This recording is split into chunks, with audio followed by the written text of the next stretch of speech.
नमस्कार दोस्तों, आज हम आप सभी के लिए पाप मोचनी एकादशी की व्रत कथा लेकर आए हैं। धर्मराज युधिष्ठिर बोले, हे जनार्दन, चैत्र मास के कृष्ण पक्ष की एकादशी का क्या नाम है तथा उसके करने का क्या महत्व है? कृपा कर आप मुझे बताएं। श्री भगवान बोले, हे राजन, चैत्र मास की कृष्ण पक्ष की एकादशी का नाम पाप मोचनी एकादशी है। इसके व्रत के प्रभाव से मनुष्य अपने सभी पापों से मुक्त हो जाता है। यह सब व्रतों से उत्तम व्रत है। इससे व्यक्ति सिद्धियों को प्राप्त करता है। पाप मोचनी एकादशी की व्रत कथा के अनुसार अनेक वर्षों पहले देवताओं के कोषाध्यक्ष कुबेर के पास एक चित्ररथ नाम का रमणीक वन था। इस वन में देवराज इंद्र, गंधर्व कन्या तथा देवताओं सहित स्वच्छंद विहार करते थे। उसी उपवन में भोलेनाथ के परम भक्त मेधावी मुनि तपस्या करते थे। अनेक अप्सराओं ने तपस्या भंग करने का प्रयास किया। एक बार कामदेव ने मुनि का तप भंग करने के लिए उनके पास मंजुघोषा नाम की एक अप्सरा को भेजा। मेधावी मुनि के आश्रम से कुछ दूरी पर मधुर वीणा बजाने लगी और गायन करने लगी। मेधावी मुनि घूमते हुए उसके पास पहुँचे। युवावस्था वाले मुनि अप्सरा के हाव भाव से, नृत्य तथा गीत से मोहित हो गए, उसके वशीभूत हो गए और उसके साथ रमण करने लगे और भगवान भोलेनाथ के रहस्य को भी भूल गए। ऐसे ही रमण करते हुए बहुत समय बीत गया।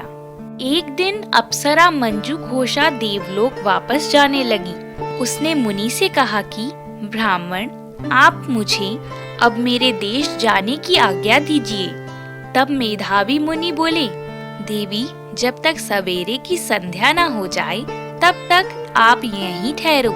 तब मंजुघोषा बोली, अब तक ना जाने कितना समय बीत गया। मुझ पर कृपा कर आप बीते हुए समय का विचार कीजिए। तब मेधावी मुनि ने समय का हिसाब लगाया।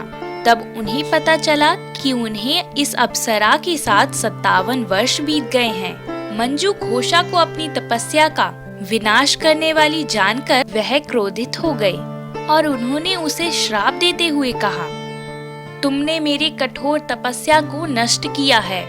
मैं तुझे श्राप देता हूँ, तू पिशाच योनि में चली जाएगी। मुनि के इस श्राप को सुनकर मंजुघोषा विनम्रता से बोली, हे मुनिवर, मैंने आपके साथ अनेकों वर्ष व्यतीत किए हैं, मुझ पर कृपा कीजिए।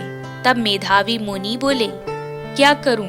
तुमने मेरी बहुत बड़ी तपस्या नष्ट कर दी। चैत्र कृष्ण पक्ष में जो शुभ एकादशी आती है उसका नाम पाप मोचनी एकादशी है। वह सभी पापों को नाश करने वाली है। तुम्हें उस एकादशी का व्रत करने पर पिशाच योनि से मुक्ति मिल जाएगी। ऐसा कहकर मेधावी मुनि अपने पिता च्यवन मुनि के आश्रम चले गए। पुत्र के मुख से श्राप देने की बात सुनकर च्यवन ऋषि ने पुत्र की घोर निंदा की तथा उन्हें पाप मोचनी एकादशी का व्रत करने की आज्ञा दी। यह सुन मुनि ने एकादशी का अनुष्ठान किया, जिसके प्रभाव से उनका पाप नष्ट हो गया और तपस्या से परिपूर्ण हुए।